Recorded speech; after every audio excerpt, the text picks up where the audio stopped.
everyone, welcome back to Sunny Live Chain. Thank you so much guys for tuning in. I'm here to update you of what's going to happen on Gomora from the 28th to the 30th of November 2022 on Monday. Sonto realizes something is wrong when she can't find Thathi.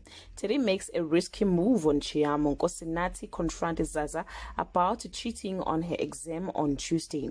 Thathi is forced to say goodbye to her home forever. Sizwe and Zaza deny, even as they are presented with evidence on Wednesday. Zibugo wants Sonto's all or nothing at all.